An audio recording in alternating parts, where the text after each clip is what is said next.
Hey, this is your boy KQKC Boxing Network coming for another boxing update report right after this.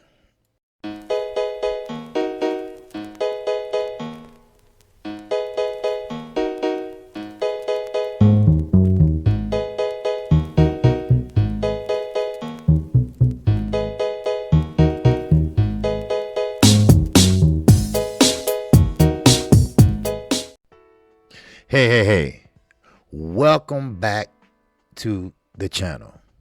This is KQKC Boxing Network. And yes, I'll be working. If you haven't subscribed to KQKC, make sure you do. First of all, I want to thank everyone for supporting the channel and also for the super chats and all the cash apps. Thank you. Now, let's get down to the video. Now, of course, Deontay Wilder, he will be having surgery on his hand. Then he's going to return. Pretty much, he's eyeing for the mid of 2022. Now, Deontay Wilder hurt his hand during a championship fight Saturday night in Las Vegas, Nevada at the T-Mobile Arena, where he lost and was knocked out in the 11th round by none other than Tyson, the Gypsy King Fury. Now, of course, Shelly Finkel, the co-manager, of former heavyweight champion Deontay Wilder, says his boxer undergoes surgery on the injury that he suffered on his hand Saturday night. Now, Wilder is 35 years old. Keep that in mind. 35 years old. That don't give you a lot of time left in the sport of boxing. We know that the sport of boxing is a young man's sport. We already know that. But you have to understand also, Deontay Wilder don't have a lot of wear and tear on his body, except in his hands, where there have been rods put in and surgically injected in there and cause broken bones and pretty much knocking out people. Because we talking about a man that has 41 knockouts. We talking about a man that had 10 title defenses. We talking about a man that held the WBC heavyweight championship belt for 5 years. So therefore, all of that, just to say this, he don't have a long extension of an amateur background. You're not going to find 300 or 400 fights under his belt, not even 200 under his belt as an amateur. Actually, he didn't even start boxing until he was 19 years old. So therefore, Shelly Finkel, said about the 35-year-old that he was knocked out in the 11th round of that trilogy fight with Tyson Fury at the T-Mobile Arena, as I mentioned.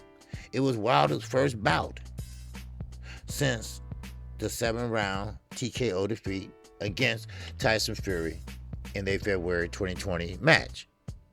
Now, of course, Finkel expects Wilder to return back in the midway point of 2022.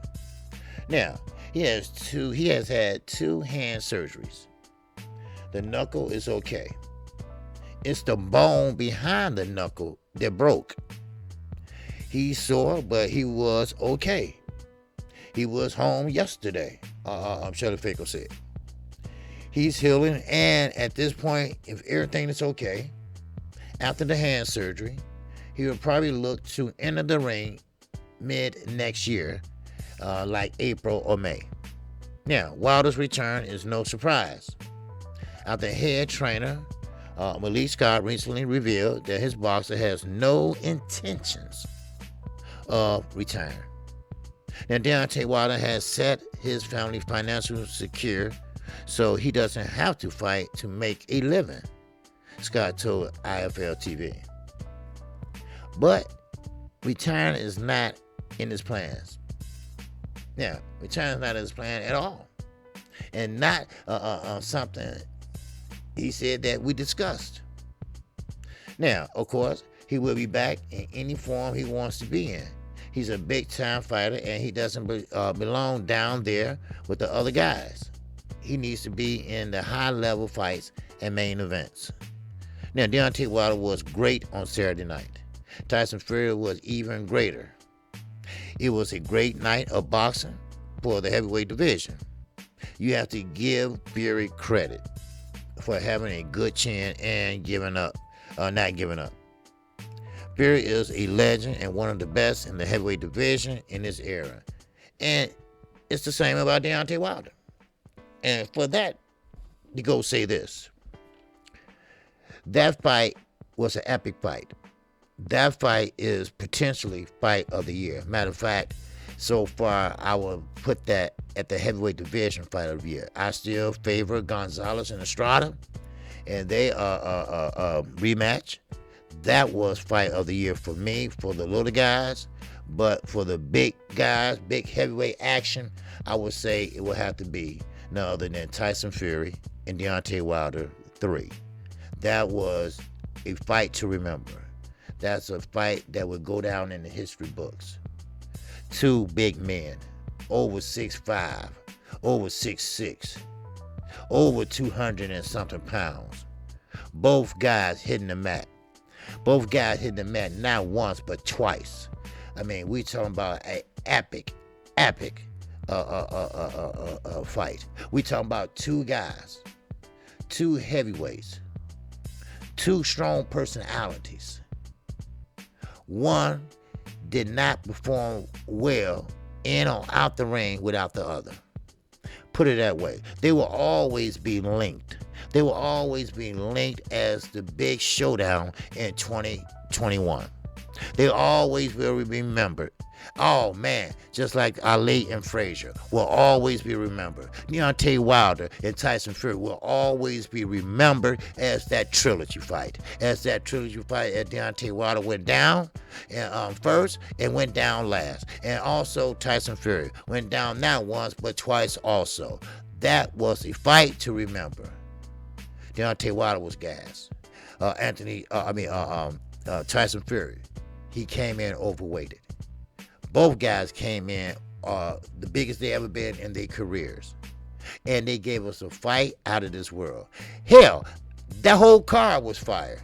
F.A. Jobber, was he exposed or was he not exposed? You tell me. I think the Cuban style boxing has been top notch for centuries. The Cuban style boxer is one of the top amateur programs out there in the country. And Sanchez shows you why. Now, did he expose F.A. Jobber? Yes, he did. Because, see, you don't want to start F.A. Jobber, which he's a young fighter, but he's still not young in age, but young at heart. He's still a young pup, and he still shouldn't start the career off with the 1-2, that's it, no defense. You're going to have to work on your defense.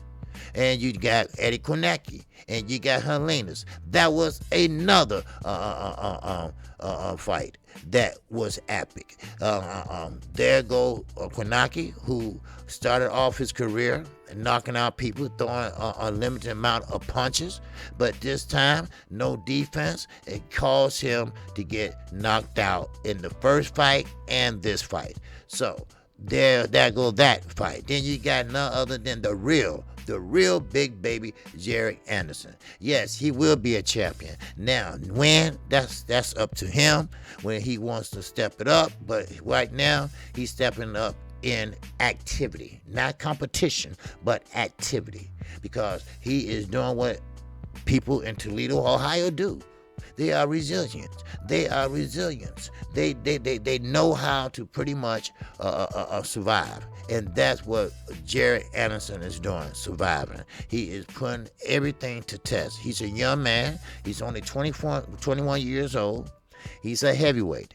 Now, last heavyweight I seen at 21 years old won the heavyweight championship of the world. And we can't say none other than Mike Tyson. So, is Jared Anderson a Mike Tyson? No. Jared Anderson is Jared Anderson. He's the real big baby. So, therefore, keep an eye out for him. Keep an eye out for Sanchez. Keep an eye out for Rubisi Romero. I'm telling you right now, Saturday was a night and a day not to forget, because I'm going to tell you right now, we had a great day of sport in the sport of boxing that will go down this year as one of the hottest ass months that we had in boxing in a long ass time. I am, oh shit, I am KQKC Boxing Network. If you haven't subscribed, subscribe right now. I come on every day, Monday through Friday, 12:30 p.m. Central Time. And yes, I do come on Saturday mornings. That's a call-in show. You call in and you can talk about whatever subject you want to talk about, as long as it's in the sport of boxing. You can talk about the trilogy match. You can talk about the whole card, if you like. Or you can talk about the fight that I will call Friday night. It's Neverett. He will be fighting on Friday night. I will call that fight. And then we got Mikey Garcia. He will be fighting also Saturday. I will call that fight. All right? Now, with that, don't forget, Sunday at 9 o'clock a.m., the morning after show. That's me and my co-host, Knockout Boxing 86 TV, baby. Yes, sir. This week we'll be on my platform. We change platform every week. All right? Come on. Show your love. Show your love for KQKC. And hit that like button. Hit that subscribe button. Show your love. And with that, shout out to the almighty LDBC. Shout out to New Media's Row. Shout out to Black Media's Row. And shout out to all my supporters. Love you. You've been great. Thank you. And I'll see you in the next one. With that, I'm out of here. Peace and love to you.